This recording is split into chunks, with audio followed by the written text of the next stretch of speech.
and today we shall discuss a very important law of conservation of momentum. Very important law है। मुझे तो लगता है कि मैकेनिक्स का सबसे ज़्यादा इम्पोर्टेंट लॉ ये है। इसके अलावा चीज़ें करना मुश्किल था, क्योंकि वो वर्क एनर्जी पावर चैप्टर में आएगा, कंजर्वेशन ऑफ एनर्जी वाला, कंजर्वेशन ऑफ मैकेनिकल एनर्जी। उसको आप किसी दूसरे तरीके से कर सकते हो कंजर्वेशन ऑफ मैकेनिकल एनर्जी को, जबकि इसको करना तो नामुमकिन है if you don't use the law, when the law involves in A numerical law of conservation of momentum. अब ये लॉ इतना पावरफुल लॉ होने के बावजूद इसके पीछे किसी का नाम नहीं है। हर लॉ के पीछे किसी न किसी साइंटिस्ट का नाम रहता है, इसके पीछे किसी साइंटिस्ट का नाम नहीं है। क्यों नहीं है? पहले लॉ क्या है देखेंगे, इसके पीछे किसी का नाम क्यों नहीं है वो भी देख लेंगे। लॉ क्या कहता है? Law of conservation of momentum. क्या कहता है ये law? In absence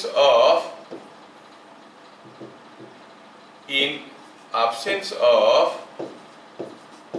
external unbalanced force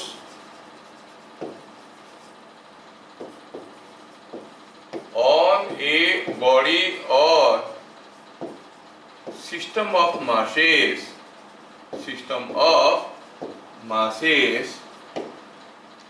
the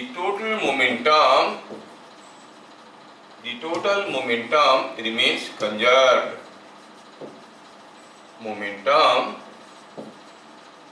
remains conserved. मतलब जो इनिशियल मोमेंटम होगा और जो फाइनल मोमेंटम होगा सिस्टम का, वो कांस्टेंट रहेगा। ठीक है। और सेकेंड लॉ में देख चुके हैं कि अगर एक्सटर्नल फोर्स आया तो मोमेंटम बदलेगा। कितना बदलेगा? It is the product of force into time. The change in momentum will B force into time, but that force must be an external force. ठीक है। अब ये जो लॉ है ये बहुत ही आसानी से समझ में आता है, from Newton's first law, from Newton second law, हर एक में से ये आसानी से समझ में आ जाता है। जैसे फर्स्ट लॉ कहता है कि when external force acting on a body is zero, the velocity of centre of mass is constant. ठीक है। लेकिन velocity of centre of mass क्या था?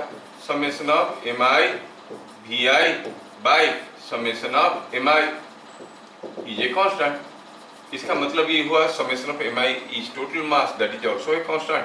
तो समेशन ऑफ mi vi मतलब product of mass and velocity for each individual mass at any point of time is a constant. Total momentum is constant. So well this law can be easily reason from Newton's first law.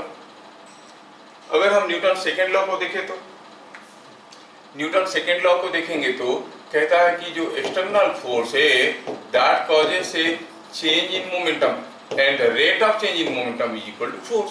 इसका मतलब the change in momentum is equal to force into dt। कौन सा फोर्स? External force.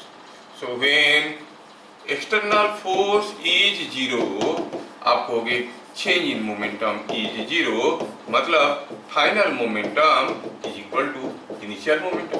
चलो ये Newton second law से भी आ जाता है कि नहीं? तो ये न्यूटन लॉ को अगर बढ़िया से समझने की कोशिश करेंगे तो ये लॉ इसके बीच में छुपा हुआ है, इसलिए इसके पीछे कोई तीसरे का नाम नहीं है। न्यूटन की लॉ पे ही काम निकल जाता है। Now the question arises, why not internal force can change. अब देखेंगे कि अगर दो बॉडी आपस में टकराते हैं, when two bodies exert a or two bodies collide to each other, rather say collide, they exert equal and opposite force opposite force on each other for same time or equal time। दो body आपस में टकराए, दो body जब आपस में टकराए तो दोनों एक दूसरे के ऊपर कुछ फोर्स लगाए। जब वो कुछ फोर्स लगाए, कैसा फोर्स लगाया? इक्वल एंड अपोजिट फोर्स लगाया। इक्वल एंड अपोजिट फोर्स लगाया कितने समय के लिए? बराबर समय के लिए। दोनों के ऊपर फोर्स बराबर समय के लिए आया। अगर बराबर समय के लिए फोर्स आया तो सोचो ये दो बॉडी आपस में टकराया और टकराने के बाद और ड्यूरिंग दिस कोलिजन इसके ऊपर जितना फोर्स आया इसके ऊपर उतना ही फोर्स आया, इसके ऊपर जितनी समय के लिए आया उसके ऊपर उतनी समय के लिए आया। Irrespective of their masses, this will undergo a change in momentum in this direction as F into T. This will undergo a change in momentum in this direction as F into T. दोनों का change in momentum he equal and opposite है। तो what is the total change in momentum? This change in momentum plus this change in momentum, they being equal and opposite, they will cancel out. So net change in momentum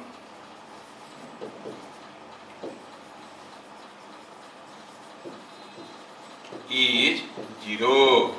ये हो गया आपका Newton third law से भी हम इसको समझ गए। मतलब तीनों लॉ जो है चीख के एक ही चीज बोल रहे हैं कि जब तक एक्सटर्नल फोर्स नहीं आएगा the total momentum of a system will remain conserved। First law भी बोल रहा है, सेकंड लॉ भी बोल रहा है, थर्ड लॉ भी बोल रहा है। जबकि सेकंड लॉ कहता है कि अगर एक्सटर्नल फोर्स आया तो change in momentum will take place in the direction of impressed force. अगर फोर्स आया हॉरिजॉन्टल डायरेक्शन में, चेंज इन मोमेंटम होगा हॉरिजॉन्टल डायरेक्शन में। फोर्स आया वर्टिकल डायरेक्शन में, चेंज इन मोमेंटम होगा वर्टिकल डायरेक्शन में। ये सब हम लोग प्रीवियस वीडियो में डिस्कशन कर चुके हैं। तो आज हमें इसके ऊपर ढेर सारे न्यूमेरिकल्स करना है। चलिए एक एक करके न्यूमेरिकल्स को देखते हैं।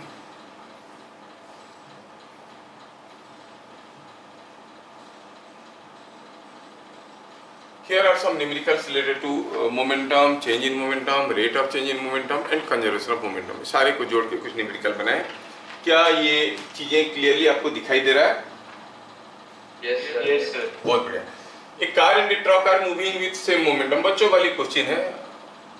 तो पूछा है किसका काइनेटिक एनर्जी ज्यादा होगा। हमें मालूम है कि kinetic energy is given bye p²/2m। Obviously जिसका मास कम उसका काइनेटिक एनर्जी ज्यादा। तो आप कहोगे kinetic energy of car is more than kinetic energy of truck, क्योंकि दोनों बराबर मोमेंटम में जा रहे हैं, ऐसे दिया गया। ठीक है। दूसरा question, is it possible to move a body with constant momentum but varying kinetic energy? Momentum constant रहेगा लेकिन काइनेटिक एनर्जी बदलेगा। कैसे बदलेगा भाई? आप तो जानते हो कि kinetic energy is equal to p²/2m। अगर p कांस्टेंट है, m कांस्टेंट है, तो काइनेटिक एनर्जी कैसे बदल सकता है? नो। इसका आंसर होगा no, it is not possible. Is it possible to move a body with constant kinetic energy but changing momentum? हाँ, मोमेंटम बदल सकता है। कैसे? मोमेंटम बदलेगा तो p²/2m बदल जाएगा। ध्यान रहे कि p²/2m में जो p है वो क्या है? It is magnitude of momentum.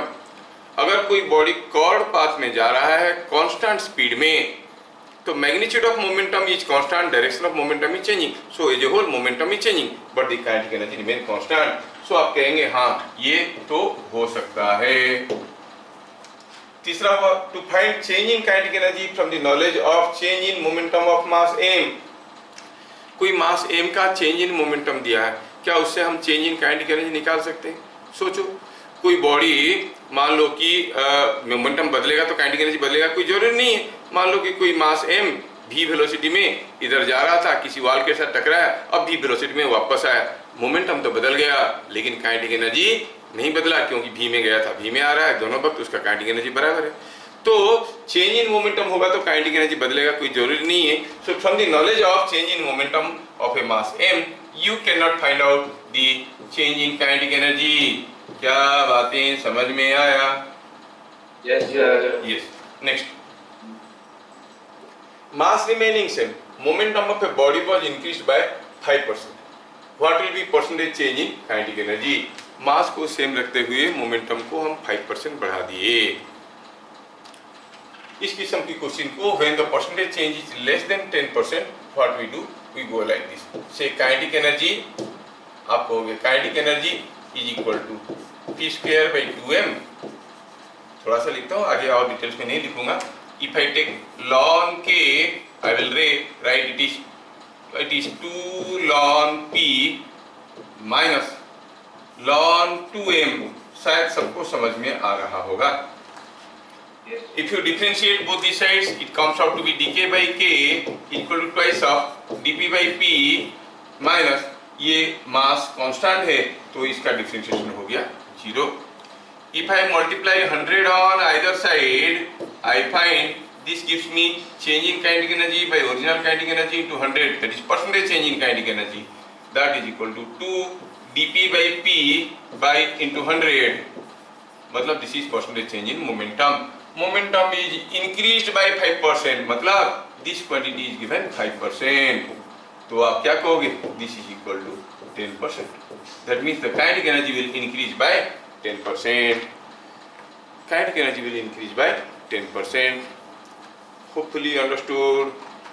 Easy questions है, लेकिन ऐसे ही questions आते हैं। For a moving mass, plot the variation of kinetic energy with variation in magnitude of momentum along x-axis। बोला है कि कोई मास मूव कर रहा है और उसका मोमेंटम बदल रहा है। बोला है कि मोमेंटम को आप ले लो एक्स एक्सिस में, प्लॉट करो वेरिएशन ऑफ काइनेटिक एनर्जी। आप जानते हो कि kinetic energy is equal to P square by 2m। This is looking like kinetic energy along y axis and it is something k x square। So this is the equation of a parabola, this is the equation of a parabola, और जिसमें x square is equal to 4by, मतलब ये parabola दिखने में कुछ इस किस्म का होगा। ओके, ये क्या है, the equation is, कभी कभार वो पूछ लेंगे what is the curve represented by this variation, तो आप कहोगे parabola है, ये parabola है और ये parabola का डायग्राम दिखने में कुछ ऐसे होगा। दूसरे में पूछा है different masses are moving with same momentum, plot variation of kinetic energy of with mass of particles. अलग अलग मासेस सेम मोमेंटम में जा रहे हैं। हमें मालूम है कि kinetic energy is p square by 2m, सबका m बराबर है, सबका p बराबर है। इसका मतलब ये हुआ kinetic energy into mass is a constant. अगर मैं लेता हूं काइनेटिक एनर्जी को y एक्सिस में, मास को x एक्सिस में, तो क्या हो रहा है, ऐसे ले लिया काइनेटिक एनर्जी, ऐसे ले लिया मास, देखो ये हो गया काइनेटिक एनर्जी। तो हम कहेंगे इक्वेशन कुछ कैसे आ रहा है, y into x is a constant. y बढ़ेगा तो x घटेगा, x बढ़ेगा तो y घटेगा, and so on. And you know this is the equation of A rectangular hyperbola. ठीक है, ये कौन सा इक्वेशन बनेगा, rectangular hyperbola.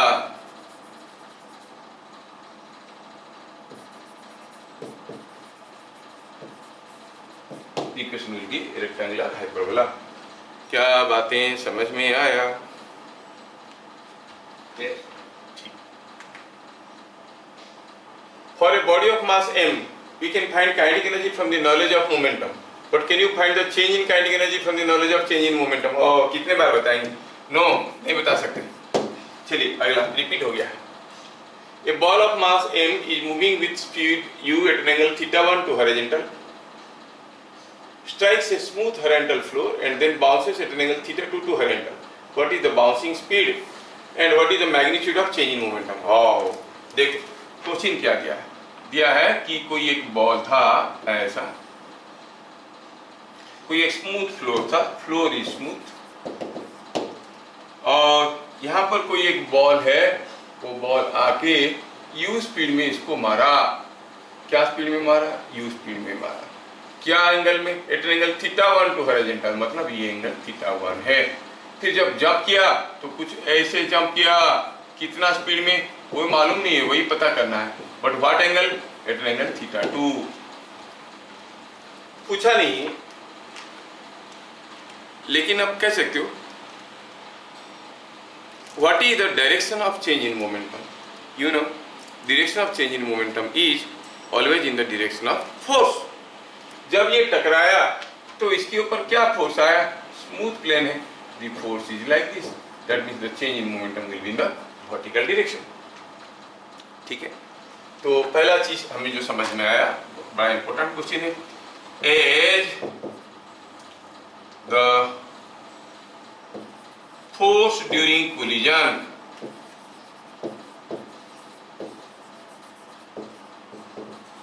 is vertical, the change in momentum will be vertical. चलिए, पूछा नहीं था, लिख दिए। पूछा है what is the bouncing speed. जब ये टकराव हुआ कोई फ्रिक्शन तो था नहीं, so there was no horizontal force, as Fx is equal to 0, आप कहोगे delta Px is equal to 0, क्योंकि फोर्स जिधर को आएगा चेंज इन मोमेंटम उस डायरेक्शन में होगा। Fx 0 है तो डेल्टा Px 0 हो गया।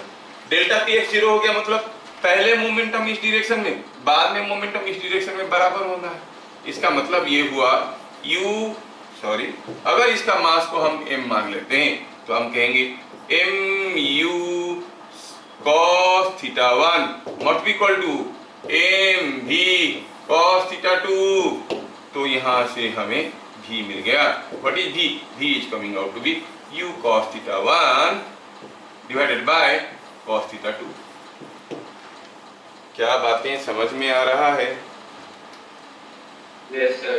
देखो, अब पूछा है what is the magnitude of change in momentum. अब magnitude of change in momentum मतलब change in momentum vertical direction में हो रहा है, तो हमें निकालने का तरीका भी तो आता है। चेंज इन मोमेंटम का मैग्नीट्यूड कैसे निकालेंगे? इनिशियल वर्टिकल मोमेंटम और फाइनल वर्टिकल मोमेंटम पता कर लेंगे, तो final vertical momentum by initial vertical momentum. तो आप कहोगे magnitude of change in momentum, magnitude of change in momentum is equal to delta P का y कंपोनेंट का मैग्नीट्यूड, मतलब P फाइनल का y component minus P initial का y component. P final का y component क्या था? P final का y component था, देखोगे इधर ये जा रहा है v वेलोसिटी में और मास अगर m है तो ये v sin थीटा 2 होगा। तो आप कहोगे mv sin theta 2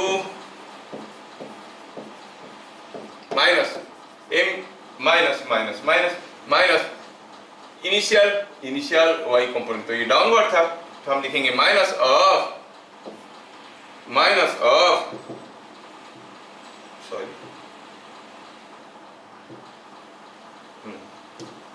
it is minus of minus mu sin theta 1। क्या मैं समझा पाया ये अंदर वाला माइनस क्यों आया? क्योंकि वो डाउनवर्ड था। सिंप्लीफाई करें तो it is coming out to be m v sin theta 2 minus plus u sin theta 1, जबकि हम v का वैल्यू पहले से निकाल चुके हैं। v का वैल्यू क्या निकाले हैं? v का वैल्यू निकाले हैं u cos theta 1 by cos theta 2। सब लिखेंगे, इसको लिखेंगे it is m into u cos theta 1 by cos theta 2 plus into sine theta 2, v की जगह वैल्यू डाल दिए, प्लस u साइन थीटा 1। तो चेंज इन मोमेंटम हो गया mu को common sine theta 2 by cos theta 2। sin theta 2 by cos theta 2 is coming out to be tan theta 2, और इधर इधर मल्टीप्लाई कर दो तो हो जाएगा।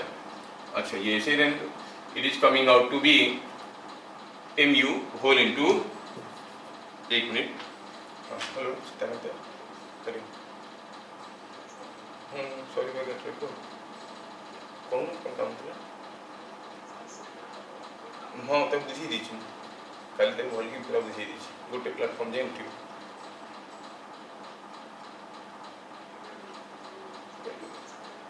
हाँ सीट सकते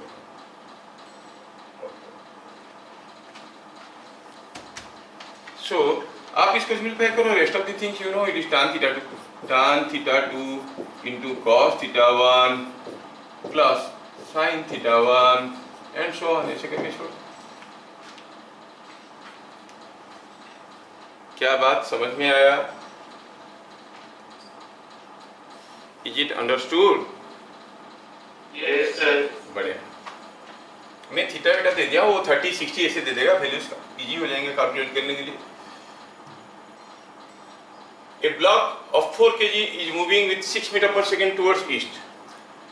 Find the magnitude and direction of constant force that must be applied on it for 10 seconds so that it will move towards north with 12 meter per second. तो यहाँ पर पूछा है फोर्स क्या है, क्या फोर्स लगाएंगे कि कोई ब्लॉक जो ईस्ट के तरफ जा रहा था, 4 kg का ब्लॉक था, वो ईस्ट के तरफ जा रहा था 6 मीटर पर सेकेंड में, क्या फोर्स लगाएंगे 10 सेकेंड के लिए कि वो ब्लॉक अल्टीमेटली 4 kg का ही तो है, लेकिन ये इधर जाएगा 12 मीटर पर सेकेंड में, to move towards north with 12 meter per second. Let us take our conventional y-axis and x-axis. आप कहोगे फाइनल मोमेंटम क्या था? Final momentum if you say 4 into 12 is 48 kg metre पर सेकेंड। इनिशियल मोमेंटम क्या था? 4 into 6 is 24 kg metre पर second. ये हो गया आपका मोमेंटम। और पूछा है क्या फोर्स लगाएंगे, you know force into time is equal to change in momentum. तो फोर्स क्या लगेगा? Change in momentum by time. Change in momentum मतलब it is final minus initial, final momentum minus initial momentum by time. Final momentum था 48 j cap minus 24 I cap divided by time. क्या time लिया था? 10 second, 10 second के लिए लगा, तो इससे ये पता चल गया it is coming 4.8 j cap minus 2.4 I cap. So the force required is this much. अगर आप डायरेक्शन निकालना चाहो तो निकाल सकते हो, कोई बड़ी चीज नहीं है। You know this is same as a vector in this direction.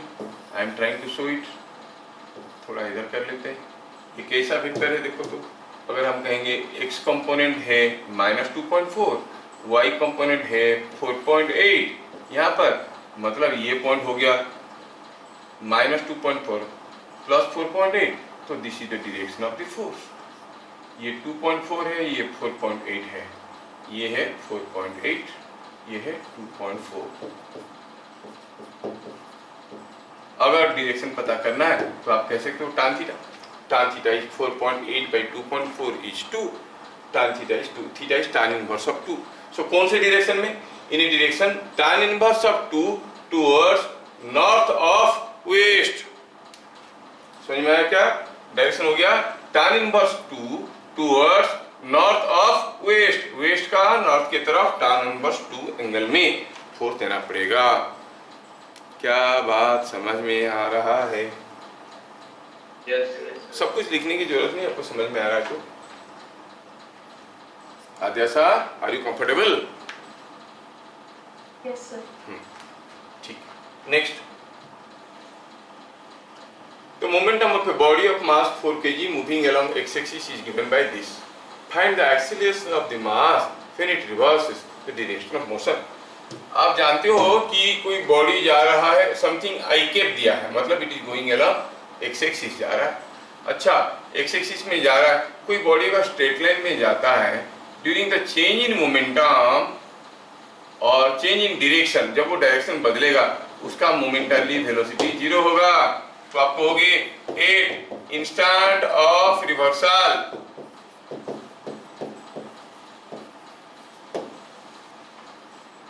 Velocity is 0, so momentum is 0, मतलब t इज इक्वल टू क्या हो जाएगा? ये हो जाएगा 4t square minus 24t is equal to 0, मतलब t कितना हो गया? 1t तो गया, it is coming out to be 6 seconds. t is equal to 6 second पे ये रिवर्स कर रहा है। तब वो बॉडी का एक्सीलरेशन क्या था।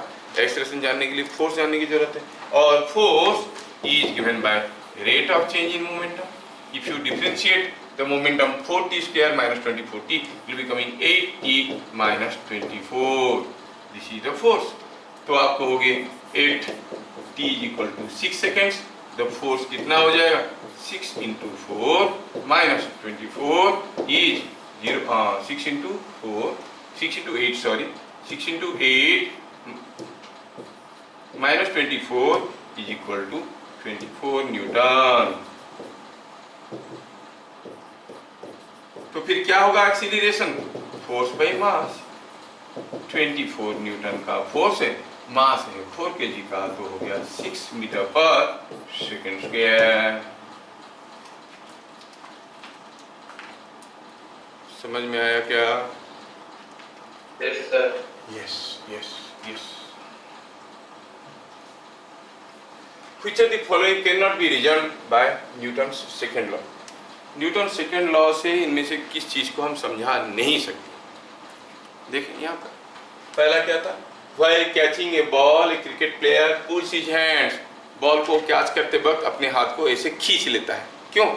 क्योंकि मोमेंटम को चेंज करने के लिए उस समय लगेगा, उसके हाथ में लेस फोर्स आएगा, he'll get lesser pain। हाँ, तो rate to why he is doing so, to decrease the momentum, no, decrease the rate of change in momentum।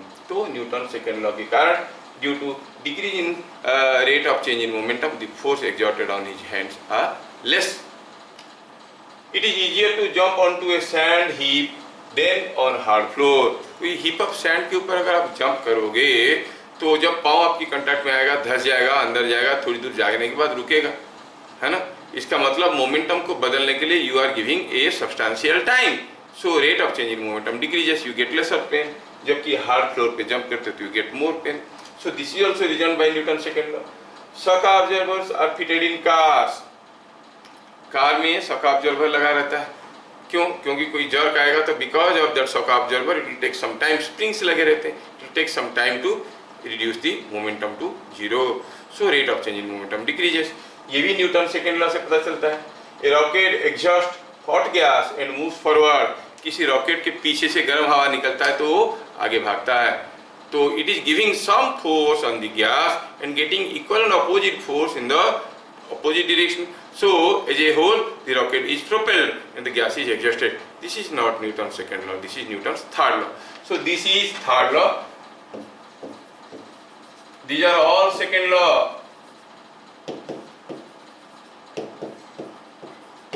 क्या बात समझ में आया? Yes, sir. Yes. A force of 10 Newton pushes a body of mass 4 kg from rest.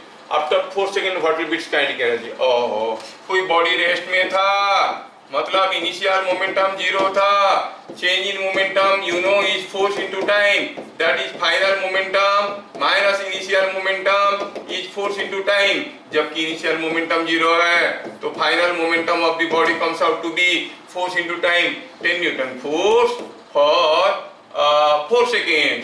So it is 40 kg meter per second. So the final momentum of the body will be equal to 40 kg meter per second. What is the kinetic energy?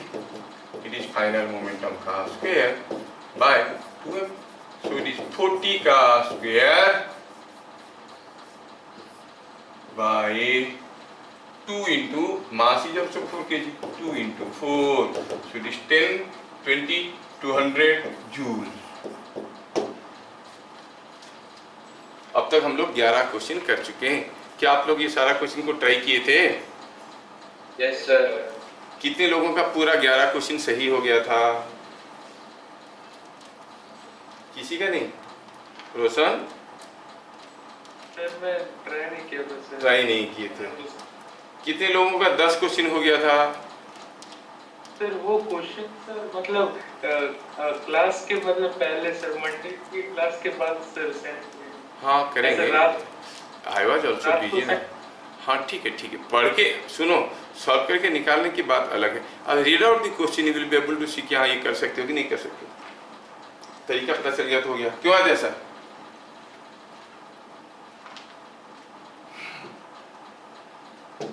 चलिए, a truck and a car are moving with same momentum. If equal braking force is applied, which one will stop first? बोलिए,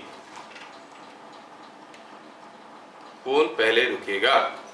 truck और car दोनों बराबर momentum में जा रहे हैं, दोनों के ऊपर बराबर फोर्स लगाया, दोनों का change in momentum. Change in momentum क्या है? Final momentum minus initial momentum. दोनों का इनिशियल मोमेंटम बराबर था, दोनों रुकेंगे तो दोनों का फाइनल मोमेंटम बराबर होगा। तो इसका मतलब delta P is same for car and that for truck. Force on car is same as force on truck. दोनों के ऊपर बराबर फोर्स आ रहा है, बराबर चेंज इन मोमेंटम हो रहा है। This implies time of motion for car will be same as time of motion for truck. Truck जितने समय में रुकेगा, कार भी उतने ही समय में रुकेगा। क्या बात समझ में आया? Both will stop simultaneously. ठीक है, number 13, in each of the following cases find the magnitude and direction of change in momentum in 3.5 seconds. हर एक केस में पूछा है find the magnitude and direction of change in momentum. You know change in momentum is force into time. पहला case में 5 kg ball was thrown vertically up with a speed of 40 meter per second. तो what was the force on it? The weight 5g. कितना समय के लिए? 3.5 second में। तो 3.5 second में जो चेंज इन मोमेंटम होगा, it is coming out to be, कितना हो गया ये? 175। 175 हुआ क्या? 35 इंटू 5, 150, 175, यस 175 kg मीटर पर सेकेंड। किस डायरेक्शन में? In the direction of force. Force किधर को था? Downward. So the force the direction will be downward. दूसरे केस में change in momentum is again force into time. A 5 kg ball was thrown with 60 metre per second at angle 30 degree to horizontal. क्या फर्क पड़ता है 30 degree to horizontal और किधर भी फेंके? It depends on the force. Force is same 5g and for 3.5 seconds you are observing the situation, it is 175 kg metre per second. इस case में भी वही होगा। तीसरा केस में a block of mass 5 kg was thrown down along a smooth inclination 30 degree to horizontal. कोई एक block को हम नीचे की तरफ फेंक दिए, क्या कैसा इंक्लाइंड है? 30 डिग्री इंक्लाइंड है। तो what is the force here? You will say the change in momentum is force. Force is mg sin 30 और वो भी 3.5 सेकेंड्स के लिए, है ना?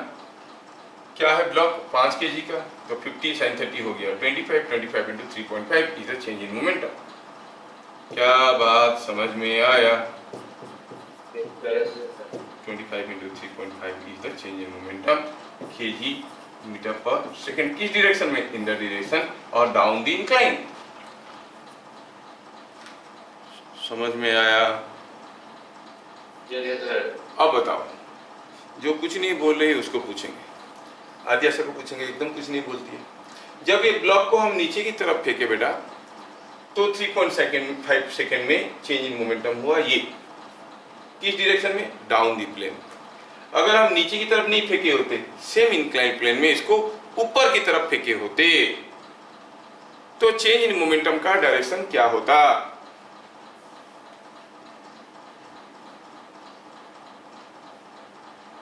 क्या होता? सोमनाथ, चेंज इन मोमेंटम का डायरेक्शन क्या होता सोमनाथ? आदित्य, तो change in momentum is always in the direction of force. आप उसको ऊपर की तरफ फेंक दोगे तो फोर्स किधर को हुआ? फोर्स तो mg sin थीटा ही है, तो चेंज इन मोमेंटम उसी डायरेक्शन में होता। कितना होता? वही होता। समझ में आ रहा है क्या? अभी बताओ, मैं यहां से, अगर आपको समझ में आ रहा है, मैं मान लो कि यहां से कोई बॉल को ऊपर फेंकता हूं 10 मीटर पर सेकेंड में, और दूसरे केस में सेम बॉल को नीचे फेंकता हूं 20 मीटर पर सेकेंड में। कौन सा केस में change in momentum in 2 seconds will be more? पहला केस में कि दूसरे केस में? सेम होगा, क्योंकि it is force into time. किधर कोई मास और वेलोसिटी के ऊपर डिपेंड करता ही नहीं है, मैं पहले भी बता चुका हूँ। आप इसको नीचे फेंकोगे 2 सेकंड में जितना चेंज इन मोमेंटम होगा, ऊपर फेंकोगे 2 सेकंड में उतना ही चेंज इन मोमेंटम होगा। ऊपर फेंकोगे चेंज इन मोमेंटम डाउनवर्ड होगा, नीचे फेंकोगे तब भी चेंज इन मोमेंटम डाउनवर्ड ही होगा, क्योंकि the force is downwards only. क्या बात समझ में आया? Yes yes sir. A magnet of mass 50 gram and an iron ball of nail of mass 5 gram start moving towards each other under mutual magnetic pull. Just before they meet, which one will have greater momentum? यहाँ पर कोई एक magnet रखा गया था और यहाँ पर कोई एक आयरन नेल रखा गया था। अब ये दोनों एक दूसरे की तरफ आने लगे बिकॉज ऑफ म्यूचुअल पुल।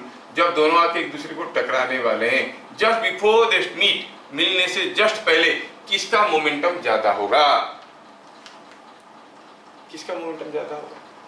आपको मालूम है बाय न्यूटन थर्ड लॉ, इसके ऊपर जितना फोर्स आ रहा होगा इसके ऊपर उतने ही फोर्स आ रहा होगा, है ना? इसके ऊपर जितनी समय के लिए आया उसके ऊपर उतने ही समय के लिए आया। So they will have equal and opposite change in momentum, मतलब magnitude of change in momentum will be same for both of them, because change in momentum is force into time, so both will have same magnitude of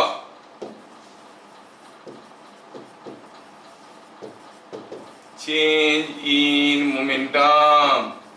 क्यों? क्योंकि दोनों के ऊपर बराबर force आ रहा है, बराबर समय के लिए भी आ रहा है। बस फोर्स का डायरेक्शन अपोजिट है, तो इसका चेंज इन मोमेंटम इस डायरेक्शन में होगा, इसका चेंज इन मोमेंटम इस डायरेक्शन में होगा।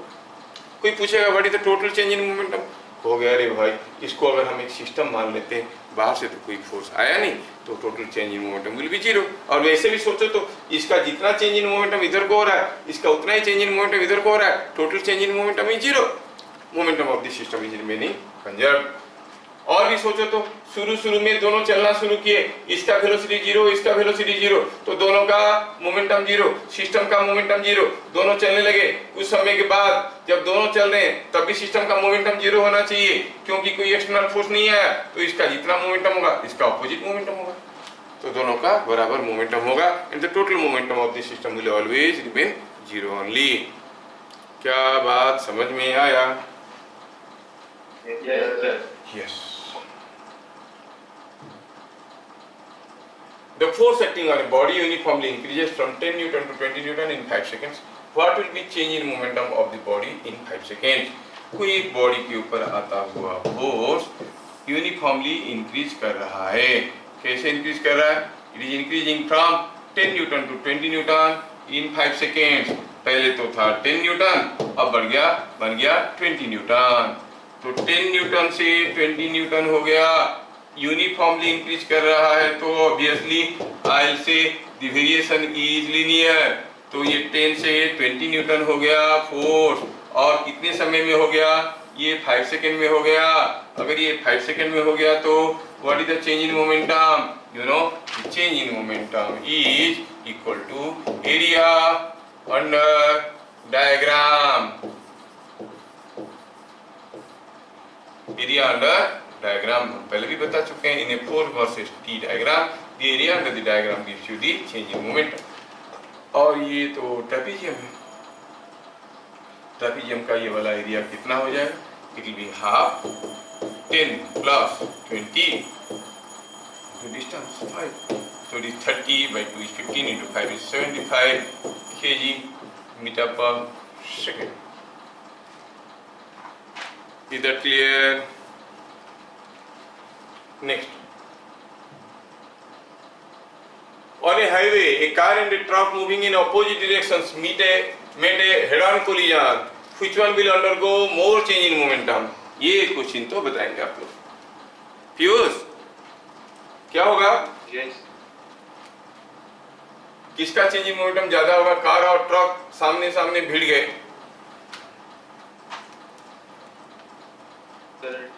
टाइम। अच्छा, कौन किसके ऊपर ज्यादा फोर्स देगा? ट्रक कार के ऊपर ज्यादा फोर्स देगा कि कार ट्रक के ऊपर ज्यादा फोर्स देगा? दोनों दोनों बराबर फोर्स देंगे। कौन ज्यादा समय के लिए फोर्स देगा?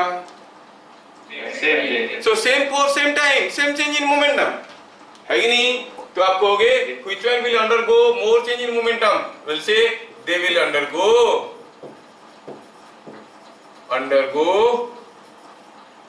equal and opposite change in momentum. क्या बात समझ में आ रहा है? Yes sir.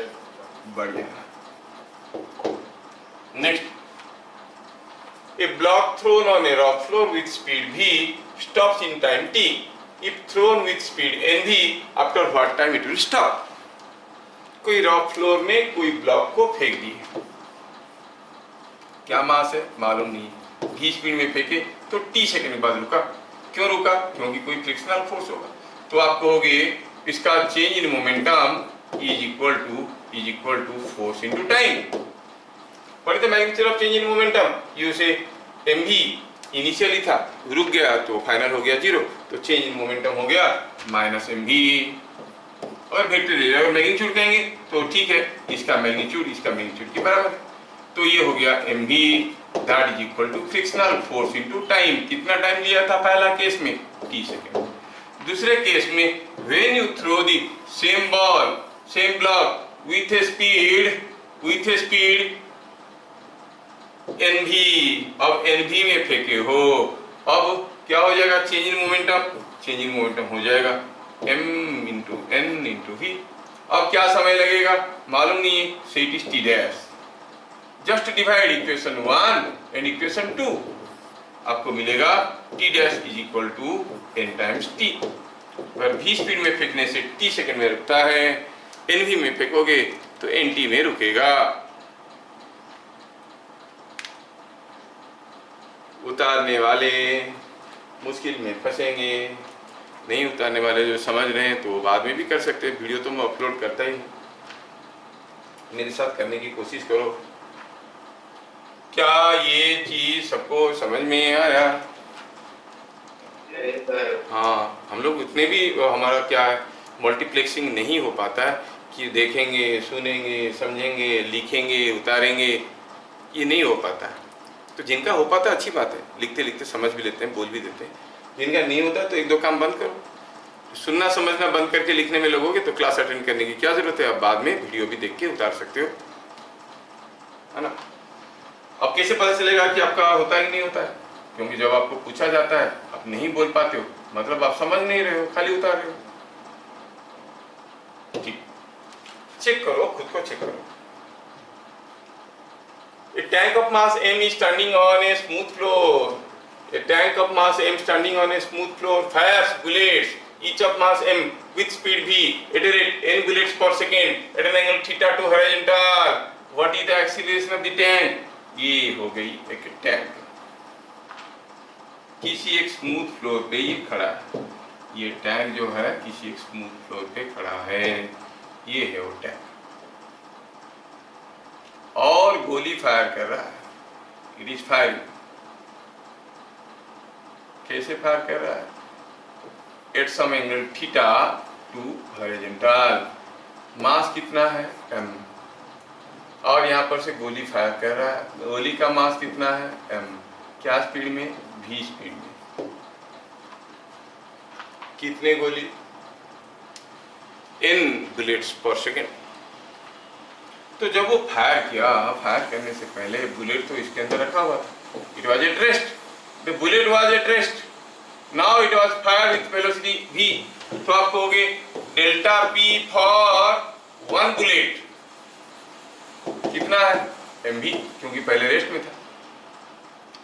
Delta p for n bullets, n bullet को फायर किया गया है, कितना हो जाएगा? हर एक का change in momentum same direction में होगा, mvn। This change in momentum of n bullets is in 1 second. So force on bullets क्या हो जाएगा? It is n v, और ये सब होता है 1 सेकेंड में, so it is mnv। Force on the bullets is mnv। मतलब ये जो बुलेट्स है इनके ऊपर जो फोर्सेस आ रहे हैं, वो फोर्सेस कैसे आ रहे हैं? They are all coming in a direction of change in momentum। है ना। अब ये बुलेट्स के ऊपर जो फोर्स आ रहे हैं वो ऐसा है, तो बुलेट के ऊपर जितना फोर्स आएंगे for every reaction there is an equal and opposite reaction, तो टैंक के ऊपर भी वही फोर्स आएगा। तो force on the tank is also the same, कैसे, ऐसा ही, कितना है, वही mn_v। अब सोचो ये जो टैंक है, ये टैंक के ऊपर जो फोर्स आ रहा है,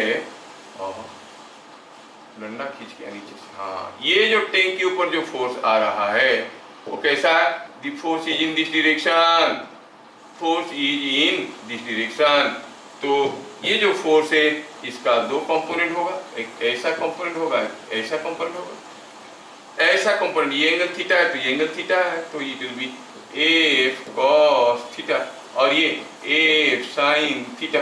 तो जैसे फायर करेगा इसका ये वाला जो नोजल है वो थोड़ा सा दबेगा, ऐसे नीचे की तरफ दबेगा, एवरी टाइम इट फायर्स ये दबेगा नीचे की तरफ, ये ध्यान रखना। And I have seen this question, the nozzle will be lifted up, lifted down, जैसे ही फायर करेगा ये दबेगा नीचे की तरफ, ये भी तुम्हारा मेडिकल एंट्रेंस में आ चुका है। हाँ, तो अब क्या हो गया, ये फोर्स तो इसको प्रेस करने की कोशिश कर रहा है लेकिन ये मूव करवाएगा, तो what is the acceleration of tank, acceleration of tank हो जाएगा एफ कॉस थीटा बाय इसका मास mn_v cos theta by mass of the tank. क्या मैं समझा पाया? Yes sir. सर बढ़िया।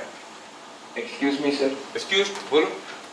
सर वो डिवाइडेड बाय जो मास दिए वो m minus n times of small n। हाँ, होना चाहिए, श्योर होना चाहिए। लेकिन ये एक तो बुलेट नहीं फायर कर रहा है, शुरू में ऐसे फायर कर रहा है, मतलब हम ये मान के चलेंगे कि mass of the tank is much much larger than the bullet. ये सोच के आप करोगे तो भी आप इग्नोर कर सकते हो। कंटिन्यूअसली तो चीजें बदल जाएंगी, you are very correct thinking that way, क्योंकि जैसे जैसे मास निकल रहा है इसका मास तो घट रहा है। लेकिन हम बात कर रहे हैं जब वो एक बुलेट फायर किया, नहीं सर 1 सेकंड में एन बुलेट फायर करता है, ठीक है 1 सेकंड में एन बुलेट फायर करता है, फायरिंग स्पीड पता चल गया हमें, रेट ऑफ फायरिंग पता चल गया, एक बुलेट फायर किया तो शुरू में इनिशियली, क्योंकि काफी समय के बाद बहुत सारा बुलेट निकल गए होंगे तो फिर तो आप देखोगे इसका मास भी तो कम हो गया होगा, पहले बुलेट इसके अंदर ही थे, है ना। तो taking that what is acceleration of the tank here means the initial acceleration. A steel plate of mass m is held stationary in air by firing rubber balls from ground. Each ball strikes it normally with speed v and bounce back with speed v by 2. If balls are fired at a rate of n balls per second, find the mass of each ball. बोला कि एक steel plate है, ठीक है, ये steel block, ये जो थोड़ा देखते हैं कुछ लोग के ऊपर,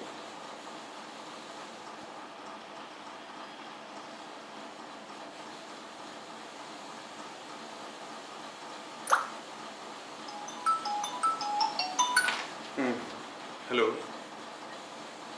गुड मॉर्निंग, की पूछले,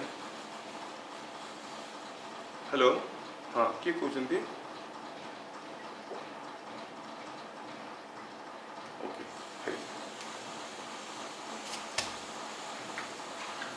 so here what you find, if balls are fired at a rate of n balls per second, तो ये एक स्टील प्लेट है जिसका मास m है, ये हवा में लटका हुआ है। क्यों लटका हुआ है?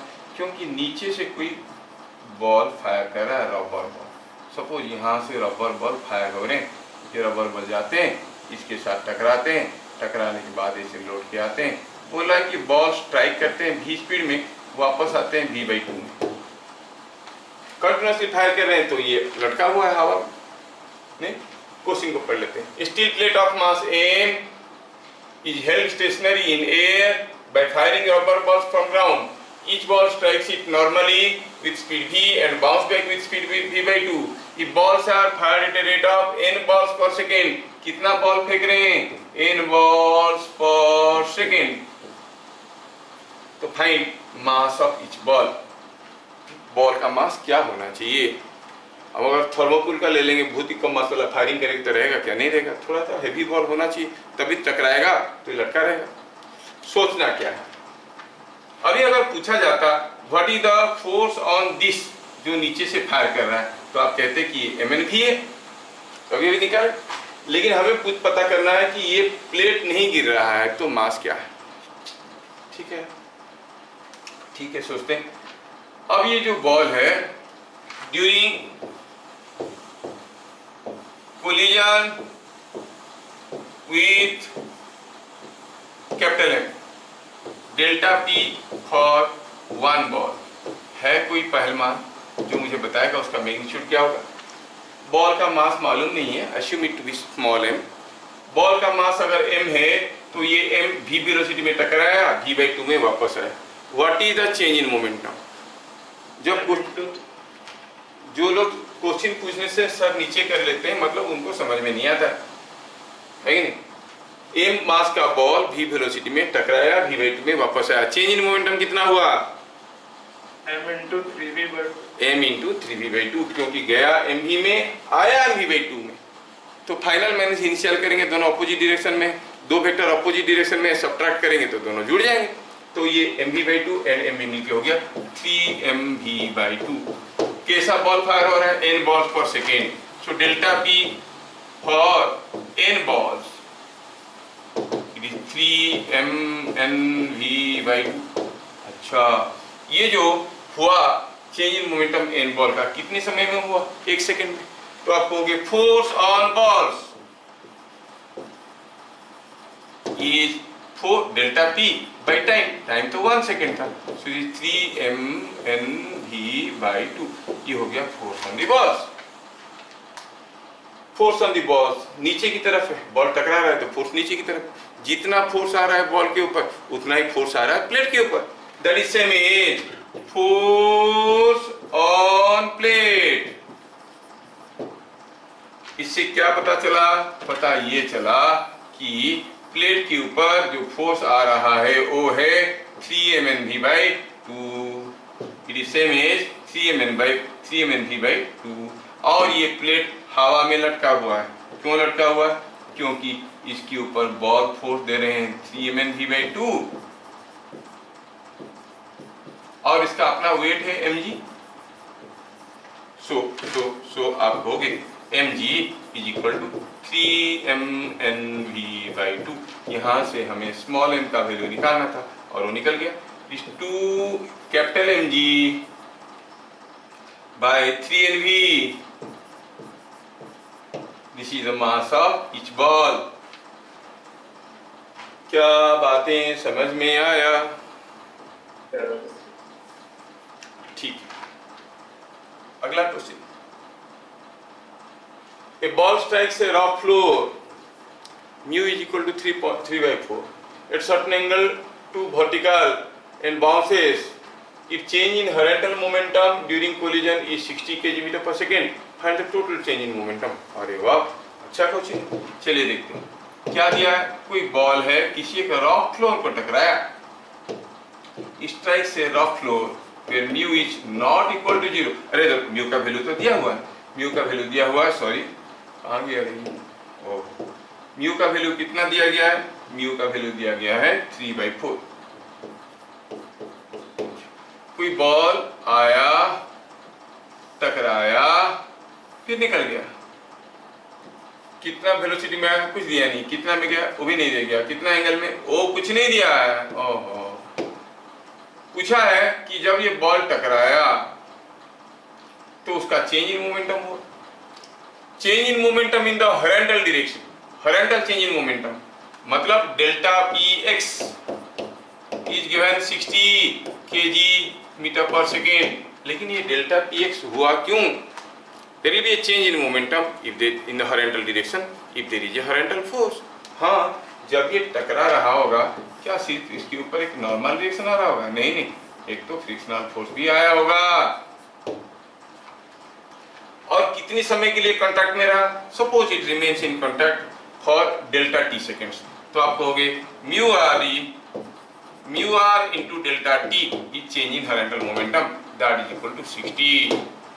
अच्छा, what will be the change in vertical momentum? Delta px तो हो गया, ये डेल्टा py निकाले तो वर्टिकल फोर्स क्या था?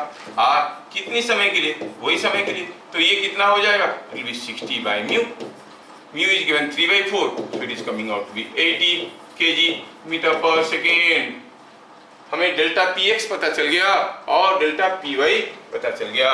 तो total change in momentum, you know change in momentum is also a vector, जिसको चाहो तो आप delta px i cap, delta py j cap ऐसे लिख सकते हो। So it is coming out to be 60 i cap plus 80 j cap. और magnitude तो आसान है, 60 का स्क्वायर 80 का स्क्वायर होल रबर 100 kg meter per second. The change in momentum, total change in momentum will be 100 kg meter per second. क्या बात समझ में आया?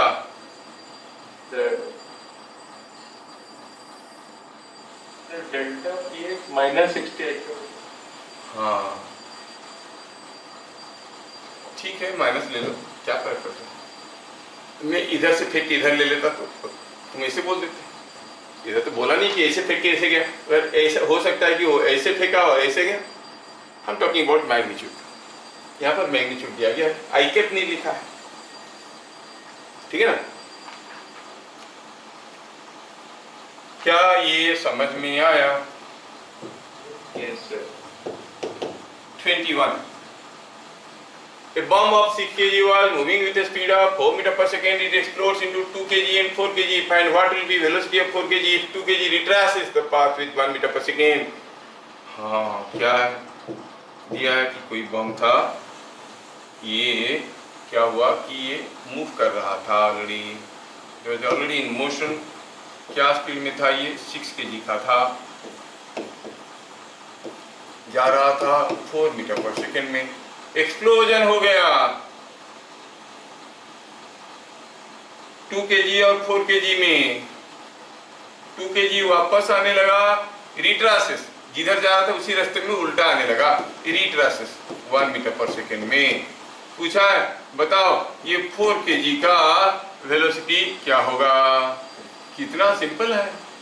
During explosion no external force acts, the total momentum has to be conserved. मतलब initial momentum must be equal to final momentum. Initially it was 4 into 6 and finally it was 4 into v minus 2 into 1 because this was in opposite direction. तो यहाँ से मिल गया ये 2, ये 24, 26, v is 26 by 4 is 13 by 2 is 6.5 meter per second. क्या बातें समझ में आ रहा है? Yes sir. Yes. Next.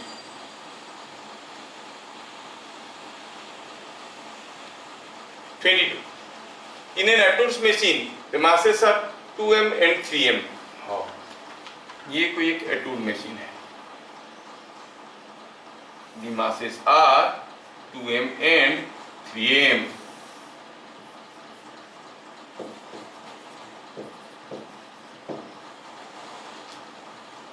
When they are in motion, find at what rate momentum of 2m is changing. Momentum 2m का बदल रहा है. Rate of change in momentum of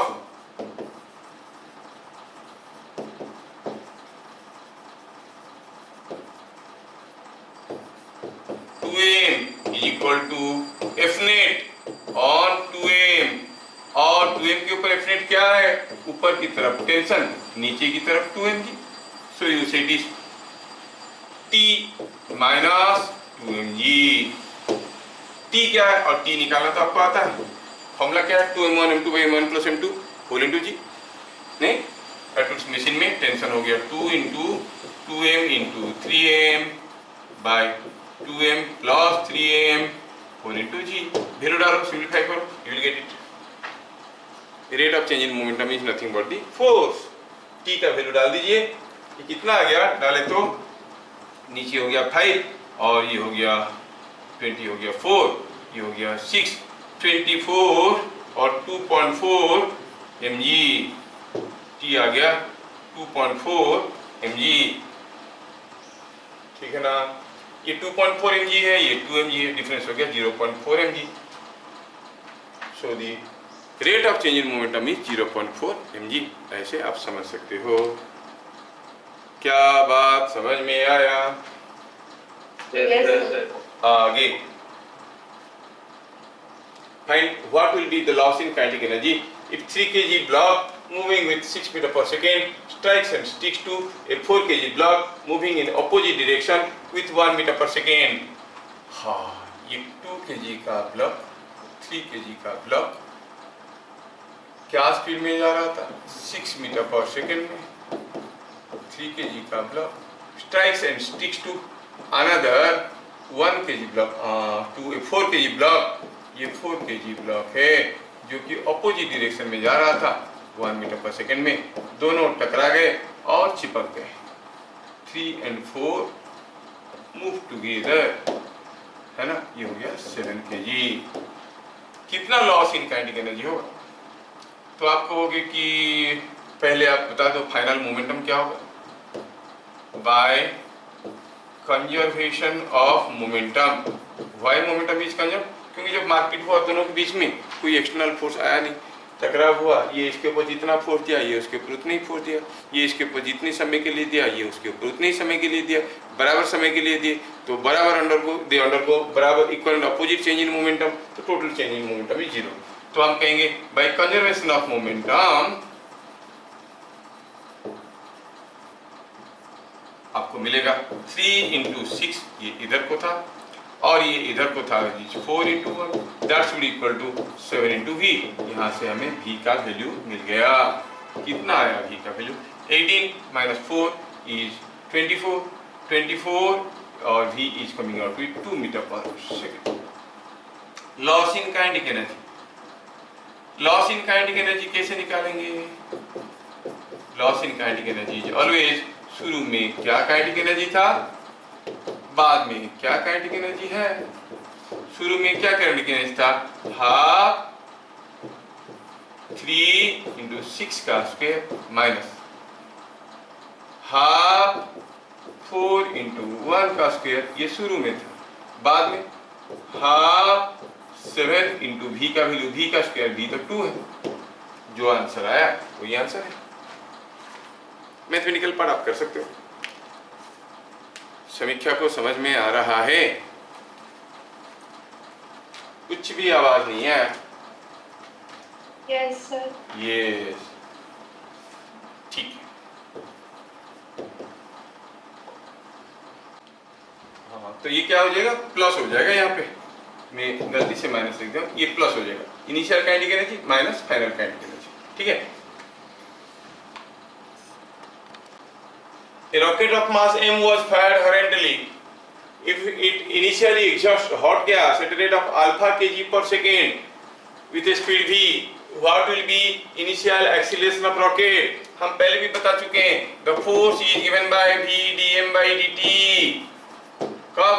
When v is constant. जब ये गैस निकल रहा है उसमें से. What is dm by dt here?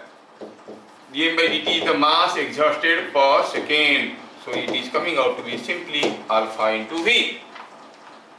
आपका एंट्रेंस का क्वेश्चन है. समझ में आया? It will be the initial acceleration.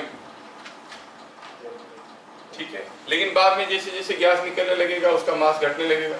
ये हो गया फोर्स. इनिशियल एक्सीलरेशन पूछा है तो एक्सीलरेशन हो जाएगा force by mass. So it is alpha v by m.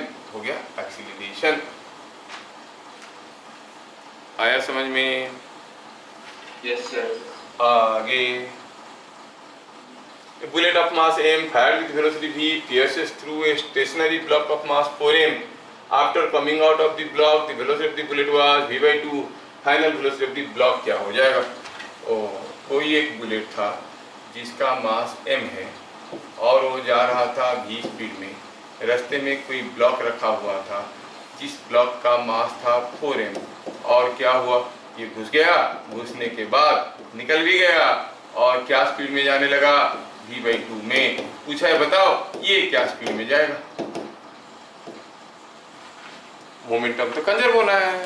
तो आप कहोगे initial momentum must be equal to final momentum 4m into v dash plus m into v by 2. क्या यहाँ से हम v डैश का वैल्यू नहीं निकाल सकते? So simple. Everyone can do.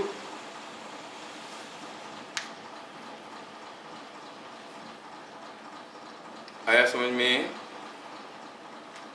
Yes आगे।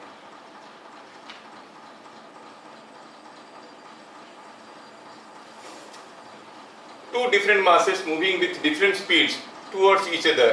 दो अलग अलग मास हैं, एक m1 है, एक m2 है। वो अलग अलग स्पीड में जा रहे हैं, ये v1 में जा रहा है, ये v2 में आ रहा है, towards each other. Strike and stick, टकराते हैं और चिपक जाते हैं।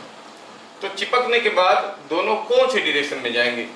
इन the direction of the motion of bigger mass, जो बड़ा मास है उसके डायरेक्शन में जाएंगे, या जिसका वेलोसिटी ज्यादा था उसके डायरेक्शन में जाएंगे, या जिसका काइनेटिक एनर्जी ज्यादा था उसके डायरेक्शन में जाएंगे, या फिर जिसका मोमेंटम ज्यादा था इसके डायरेक्शन में जाएंगे। किसके डायरेक्शन में जाएंगे? देखो, अगर ये मास का मोमेंटम इससे ज्यादा है तो टोटल मोमेंटम इधर को है। चिपक जाने के बाद भी टोटल मोमेंटम कांस्टेंट रहेगा, मतलब मैग्नीट्यूड भी और डायरेक्शन भी, मतलब टोटल मोमेंटम इधर को रहेगा। मतलब finally they will move in the direction of the block having greater momentum. जिसका ज्यादा मोमेंटम था उसकी डायरेक्शन में जाएंगे। ज्यादा वेलोसिटी, ज्यादा मास, ज्यादा काइनेटिक एनर्जी से कोई मतलब नहीं बनता है। क्या बात समझ में आया? Yes sir. Yes. 27. A gun of mass m fires a bullet of mass m. What will be ratio of their kinetic energy just after firing? हाँ, ये तो सिंपल क्वेश्चन है। कोई गन है जिसका मास m है और ये बुलेट फायर कर दिया स्मॉल m का, तो ऑब्वियसली दोनों का रिकॉइलिंग होने लगेगा। इसका जितना मोमेंटम होगा इसका उतना ही मोमेंटम होगा, लेकिन अपोजिट डायरेक्शन में होगा, because they undergo equal and opposite change in momentum. तो क्लू क्या है? Both will have equal and opposite change in momentum.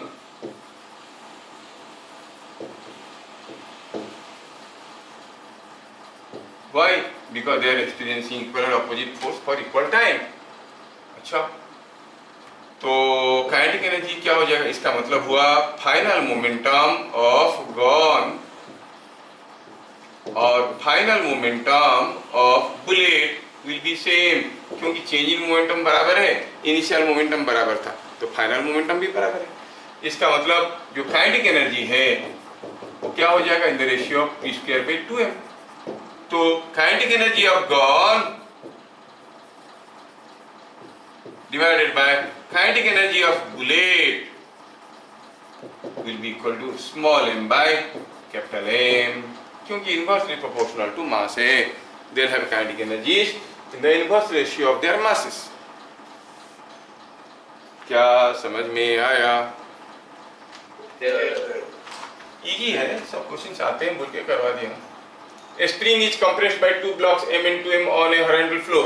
Upon release, if the kinetic energy of m is k, then what is kinetic energy of 2m?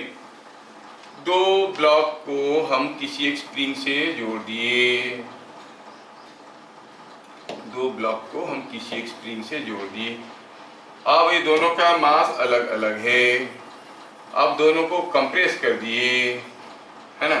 हम अगर ये दोनों को compress कर देते हैं, ऐसे पकड़ के इसको खींच के पास लाया और छोड़ दिए तो जाएगा ये ऐसे। तो जब वो ये खाली जाएगा नहीं, ये भी तो जाएगा। Both of them will oscillate, दोनों ऑसिलेट करने लगेंगे। एक का मास है m, दूसरे का मास है 2m।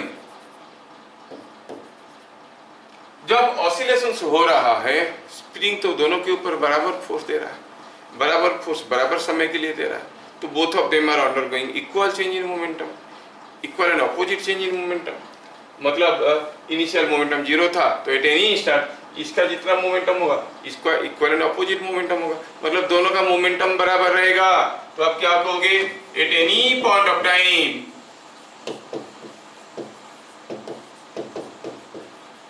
They have equal and opposite momentum. तो फिर काइनेटिक एनर्जी का रेशियो क्या होगा? Kinetic energy of m by kinetic energy of 2m will be equal to p²/2m। Formula लगाएंगे तो ये बन जाएगा 2m/m। It is 2:1। तो m का अगर k है तो 2m का कितना हो जाएगा? इट विल बी k/2, क्योंकि p बराबर है। समझ में आया क्या? Man of mass 50 kg was standing on a stationary boat of mass 200 kg. If the man runs on the boat with 4 meter per second, find what will be the speed of,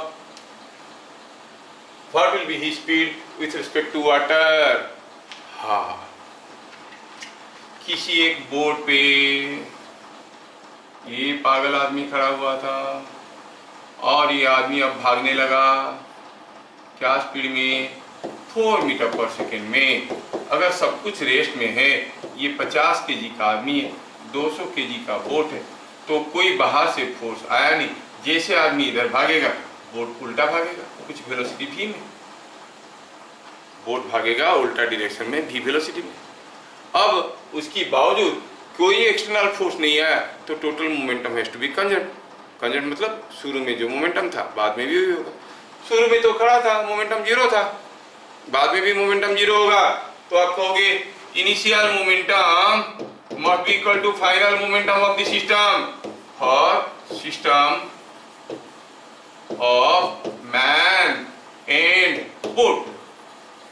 initial momentum 0 था, final momentum आदमी का है 50 KG और वो जा रहा है 4 metre पर सेकेंड में इधर को, बोट आ रहा है v में, तो उसका स्पीड हो गया 4 माइनस v। इधर को बोट का इधर को है तो minus 200 into v that is equal to 0। This implies 200v is equal to 50 into 4 minus v। So 200v is equal to, it is coming out to 250v equal 200 और v is 200 by 250. Is it coming out to be 4 by 5 is 0.8 metre पर second. ये हो गया क्या? Velocity of the boat. ये हो गया velocity of the boat. Velocity of the man कितना है? You say velocity of the man is 4 minus 0.8, 3.2 metre पर सेकेंड। पूछा है velocity, his velocity with respect to water, तो his actual velocity becomes velocity of man is coming out to be 4 minus v and that is coming out to be 3.2 metre पर second.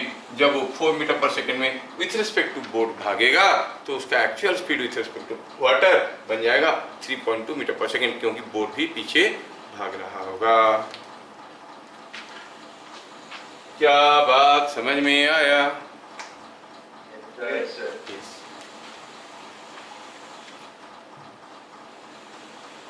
Two persons 50 kg are sitting on a boat of 100 kg. Find velocity of boat if the two persons jump one after another in same direction with 10 meter per second with respect to boat.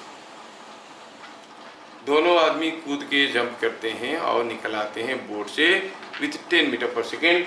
दोनों का मास 50 kg है, boat का मास 100 kg है, बड़ा हल्का फुल्का boat है। Anyway ये कोई एक बोट है और दो आदमी खड़े हैं, एक ने कूद गया क्या स्पीड में? 10 मीटर पर सेकेंड में। तो बाकी ये जो कूद गया इधर, ये तो लटक गया हवा में और ये आदमी अब कूद चुका है। Now this man has jumped. ये आदमी अब जंप कर चुका है कितने स्पीड में? 10 मीटर पर सेकेंड में। तो ऑब्वियसली ये 50 और ये 100, ये दोनों मिलके इधर जाने लगेंगे v स्पीड में। तो क्या हो गया? जब ये आदमी कूदा तो 50 plus 100 that is 150 into v, इधर का momentum must be equal to इधर का मोमेंटम 50 इंटू 10, तो मिल गया v is coming out to be 10/3। फिर क्या हुआ?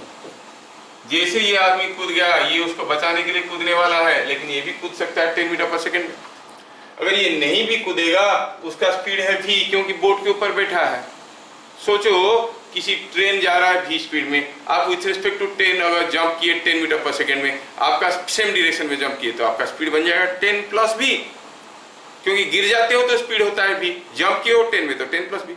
मान लो ट्रेन जा रहा है उल्टे डायरेक्शन में v स्पीड में, आप उल्टे डायरेक्शन में जंप करते हो 10 में, आपका स्पीड हो जाएगा 10 minus v। So you must understand when the second person jumps, situation is something different. क्या है? ओहो, जब दूसरा आदमी जंप किया, तू जहां जहां चलेगा मेरा साया साथ होगा, ऐसे बोल के जंप कर गया उसके साथ। देखो ये जब ये दूसरा आदमी जंप कर गया तो हाल क्या है? हाल ये है कि ये है बोट, पहला कूद चुका है, हवा में उड़ रहा है, कितने में? 10 में, और दूसरा भी कूद चुका है, ये दूसरा आदमी भी अभी कूद चुका है, क्या स्पीड में? विथ स्पीड 10 - b, ये कूद चुका है 10 - b में। क्या हुआ? अभी कोई तकलीफ है क्या? नो सर, वॉशरूम में। अच्छा, वॉशरूम में। हाँ ठीक है। ये वॉशरूम का इतना सारा नाम क्यों पड़ता है? हम लोग बचपन में थे, जब छोटे थे, सीधे सीधे बोलते थे, पूरा डायरेक्ट लैंग्वेज में। लेटरिन गए थे, फिर थोड़ा सा उसका इंप्रूव्ड वर्जन आया, टॉयलेट गए थे, फिर उसके बाद आया वॉशरूम, अभी और भी सिविलाइज्ड वे में कहते हैं कि रेस्ट रूम गए थे। मुझे ये समझ में नहीं आ रहा था कि रेस्ट करने के लिए उसके अंदर जाने की क्या जरूरत है। अभी एयरपोर्ट में बगैर में लिखा हुआ है rest room, go and take rest inside. इतने अच्छे अच्छे लॉबी बना हुआ है ना, लाउंजेस है रहने के लिए, तो जाओ रेस्ट करो अंदर। ठीक है, लोग सिविलाइज हो रहे हैं धीरे धीरे, क्योंकि that is the only position. दिन भर भागते रहते हैं, वहीं पर ही कुछ रेस्ट मिलता है, क्योंकि आपको कुछ करना नहीं होता है, सब कुछ खुद होते रहता है। तो ये 10 - b है, ये v है, और ये इधर भाग रहा है v डैश में। पूछा है find velocity of the boat, निकालना है, find velocity of the boat. क्या है? v dash. तो आपको ये 100 kg जो है इधर जा रहा है, लेकिन मोमेंटम जंप करने से पहले 0 था, तो बाद में भी 0 ही होना चाहिए। मतलब आप कहोगे 100 × v डैश जितना होगा, ये 50 × 10 - v, v कितना था भाई? 10/3 प्लस 50 × 10, ये दोनों मिलके उतना होगा। यहां से हम v डैश का वैल्यू निकाल सकते हैं।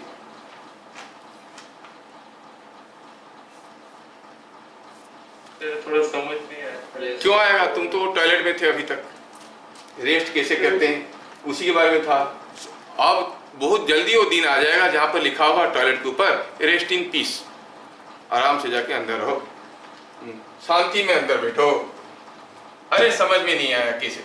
2 आदमी किसी बोट के ऊपर खड़े थे, एक जंप करके निकल गया 10 मीटर/सेकंड में, वो जंप किया with respect to boat 10 metre per second में, तो दूसरा आदमी बोट के साथ इधर भागने लगा।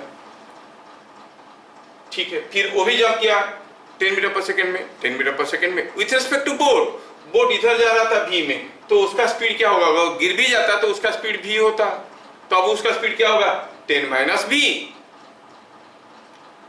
अब देखो बोट इधर जा रहा है v डैश में, ये दोनों जा रहे हैं, एक 10 में, दूसरा 10 - b में, टोटल मोमेंटम 0 होना है। क्यों? क्योंकि सारे पहले रेस्ट में थे, मोमेंटम 0 था, अभी मोमेंटम 0 होना चाहिए। इधर का मोमेंटम बराबर होना जरूरी है। इधर को मोमेंटम है 100 v डैश, इधर को 50 × 10 - 10/3 प्लस 50 × 10, क्योंकि v का वैल्यू था 10/3। क्या बात समझ में आया? यस सर 10 + 10/3 क्यों नहीं हुआ? मतलब दोनों का वेक्टर तो ऑपोजिट डायरेक्शन में है। अरे गधे के तुम,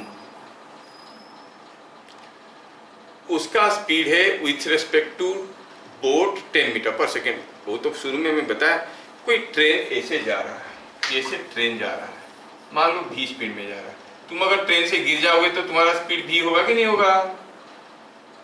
अगर तुम गिरने की बजाय 10 में सेम डायरेक्शन में जंप करोगे तो तुम्हारा स्पीड क्या हो जाएगा? 10 + v। समझ में आ रहा है? अगर उल्टी डायरेक्शन में जंप करोगे तो हो जाएगा 10 - v। आया समझ में? Yes yes. आगे 31, 2 similar tanks are mounted on a stationary boat. ये आप लोगों को सोचना है और बोलना है। 2 स्टेशनरी टैंक है, स्टेशनरी बोट के ऊपर 2 टैंक बैठे हुए हैं। ये है कोई टैंक, ये है कोई टैंक, ये इधर को फायर करेगा, ये कोई टैंक ये इधर को फायर करेगा। दोनों सिमिलर टैंक है, सिमिलर मोटर फायर कर रहे हैं, ये भी करेगा, ये भी करेगा। ये हुआ पहला टैंक, ये हुआ दूसरा टैंक, सब कुछ स्टेशनरी था। Each one fires a motor one after another। एक फायर किया, मान लो पहला वाला फायर किया, उसके बाद दूसरा वाला फायर किया। Ultimately the boat will move in the direction of first motor ये और सेकंड मोटर। सोचना है, पहले ये फायर किया इधर को, फिर ये फायर किया इधर को। पूछा है बोट किधर को जाएगा, टुवर्ड्स लेफ्ट और टुवर्ड्स राइट। सोचो। नहीं नहीं नहीं नहीं नहीं, यही तो सोचने वाली चीज है। जब दो आदमी जंप कर रहे थे, दोनों का फाइनल मोमेंटम बराबर था क्या? एक का 10 था तो दूसरा का 10 माइनस भी होता था। यहाँ पर जब आप एक बुलेट को फायर कर दिए, ये बाकी सारा चीज चलने लगा कि नहीं चला? सपोज ये बाकी सारा चीज अभी चलने लगा है, क्या स्पीड में? सपोज ये पूरा का पूरा चीज चलने लगा है कुछ भी स्पीड में, ये पूरा का पूरा चीज इधर को भी स्पीड में जाने लगा। तो अगर इसको वो फायर करता है u0 स्पीड में, तो फायर करने के बाद ये पूरा का पूरा चीज इधर जाने लगा, फिर ये इसको फायर किया क्या स्पीड में? वही u0 में, तो इसका स्पीड क्या हो गया? u0 प्लस v, क्योंकि system was going in the direction with the speed v and it fires another bullet with the speed u0, so ये बुलेट का स्पीड हो गया u0 प्लस v।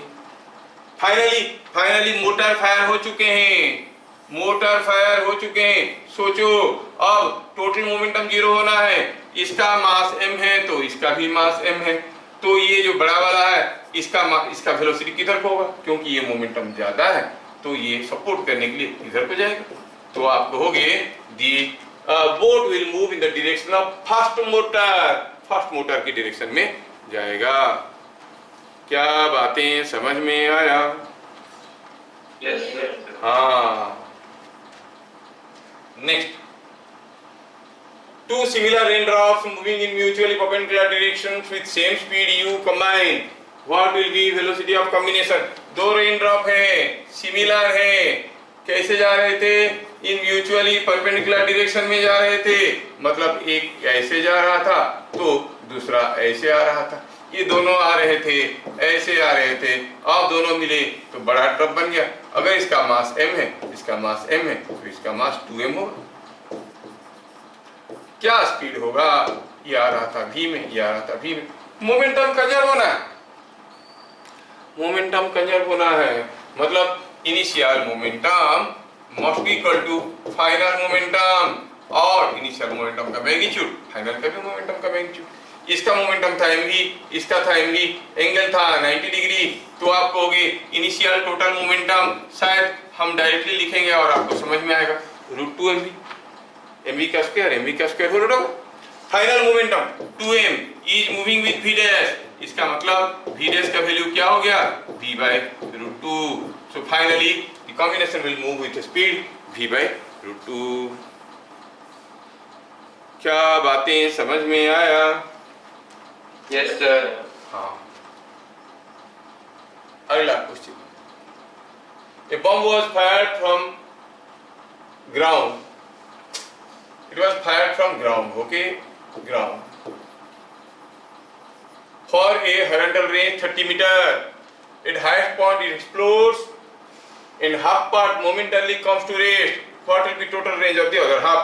कोई बम को यहाँ से फायर किया गया 30 मीटर दूरी पे गिरने के लिए, हुआ क्या? हाइट पॉइंट में ये एक्सप्लोड कर गया, एक पार्ट जो है मोमेंटली रेस्ट में आ गया और दूसरा पार्ट छिटक के दूर पे गिरेगा। तो ये हाल था। चलो सोचते हैं कि जब वो एक्सप्लोजन नहीं हुआ था, इनका वेलोसिटी भी था। अब क्या हो गया? एक्सप्लोजन हो गया है। अब एक्सप्लोजन हो गया है तो हुआ क्या? एक पार्ट मोमेंटली रेस्ट में आया, जो मोमेंटली रेस्ट में आया वो तो सीधा नीचे गिरेगा, लेकिन दूसरे का वेलोसिटी कुछ दूसरा हो जाएगा। बोल रहा है कि 2m अगर था तो m गिर गया, m आगे गया, m गिर गया, m आगे गया। सो बाय कंजर्वेशन ऑफ मोमेंटम आप कहोगे 2m into v must be equal to m into v dash, क्योंकि ये रेस्ट में आया है। So v dash is equal to 2v।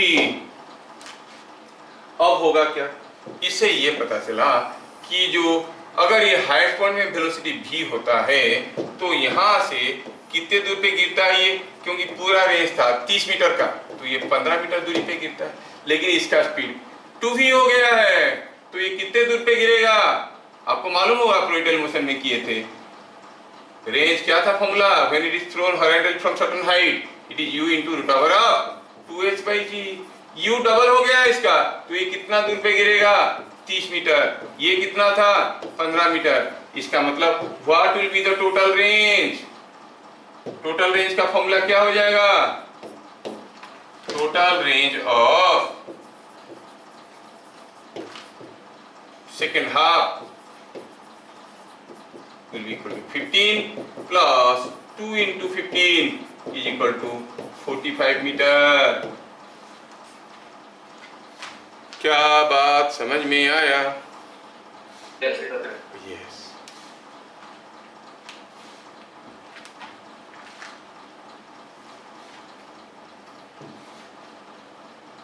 An aeroplane while flying horizontally drops a packet. The speed of aeroplane will increase or decrease. एक चीज तो तुम लोग बताओ यार, कुछ तो बताओ, मैं सारा कर रहा हूँ। ये कोई एरोप्लेन है, ये थोड़ा ऐसा है मछली की तरह, चलो ठीक है। ये एरोप्लेन उड़ रहा था, एक पैकेट को गिरा दिया। जब वो पैकेट को गिरा देगा एरोप्लेन का स्पीड बढ़ेगा कि घटेगा? कितना आसान क्वेश्चन है। What will happen if he drops the packet? Speed of aeroplane will increase or decrease? क्या लग रहा है? हाँ, रश्मि कुछ बोलेगा? सेम रहेगा सर। सेम रहेगा। देखो क्यों? क्योंकि आपको पैकेट गिराने से पहले भी उसका स्पीड भी था और गिराने के तुरंत बाद भी पैकेट का तो स्पीड वही रहेगा। अब by releasing this आप कहोगे कि यहाँ पर टोटल सिस्टम का मोमेंटम ड्रॉप करने के बाद भी तो वही है, पहले जो था वही है। अगर इसका वेलोसिटी में बदलाव नहीं आएगा तो इसका वेलोसिटी में क्या बदलाव आएगा? नहीं बदलाव आएगा। सो आप कहेंगे it remain same, neither increase not decrease. Drop करने के तुरंत बाद पैकेट का वेलोसिटी वो रहेगा जो पहले था, तो एरोप्लेन का वेलोसिटी क्यों बदलेगा? नहीं, ठीक।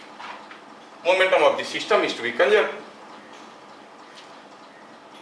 A burning wood was thrown on a smooth floor. If mass of the wooden block decreases at a rate of alpha kg per second, कोई लकड़ी का, ये आखिरी क्वेश्चन है शायद, हाँ, तो ये लकड़ी का है, ये आग लपलपा के इसके ऊपर चल रहा है। चलो थोड़ा आग लगाते हैं, इसमें मजा आएगा। लगा दी आग, बढ़िया। ये आग जलता हुआ लकड़ी को जब हम फेंके तो पता चला कि मास क्या था, ये मास घटने लगा, कुछ वेलोसिटी में फेंके थे। जब इसको फेंकने लगे तो ये जल रहा है, इसके कारण जो है यहाँ से मास घट रहा है, लकड़ी का कन्वर्ट हो जाता है गैस में। तो आप कहोगे rate of change in mass of the block is given alpha kg पर सेकेंड। तो इसका स्पीड किस रेट में चेंज होगा? Rate of change in speed of the block क्या होगा? ये लकड़ी में आग लगाया, फेंक दिया, जब जा रहा था मास इसका घट रहा है, तो वेलोसिटी बदलेगा कि नहीं बदलेगा? अगर बदलेगा तो किस रेट में बदलेगा? सोचो, मोमेंटम तो कंजर्व रहना है। कोई भी सोचेगा मास घट रहा है तो वेलोसिटी बढ़ेगा, मास घटेगा तो वेलोसिटी बढ़ेगा, क्योंकि मोमेंटम कांस्टेंट रखना है। तो फिर हमें मिसाइल बनाने की क्या जरूरत है? मिसाइल बनाने की कोई जरूरत है क्या? लकड़ी में आग लगा के फेंक दो, जैसे जलने लगेगा वैसा स्पीड बढ़ने लगेगा, है कि नहीं? कोई मिसाइल की जरूरत नहीं। तो इसका स्पीड में कोई बदलाव नहीं आएगा, मोमेंटम विल रिमेन कंजर्व। फिर मोमेंटम कैसे कंजर्व हुआ? अगर मास घट रहा है, वेलोसिटी में बदलाव नहीं है, मोमेंटम कैसे कंजर्व हुआ? Consider here the mass converting into gas molecules and the photons. उनका भी अपना अपना मोमेंटम है। सारा का मोमेंटम देखेंगे तो ये वही रहेगा जो पहले था, क्योंकि the gas molecules and the photons will be also moving with different momentum. You know, photons have their own momentum, h by lambda. तो ये सारे फोटोन के मोमेंटम को अगर देखेंगे और जो बाकी बच गया मास उसकी मोमेंटम को देखेंगे, total momentum will be same as momentum of the block initially. तो आप कहोगे आग जलने से, मास घटने से स्पीड नहीं बढ़ेगा, भी रिमेन सेम, भी रिमेन सेम।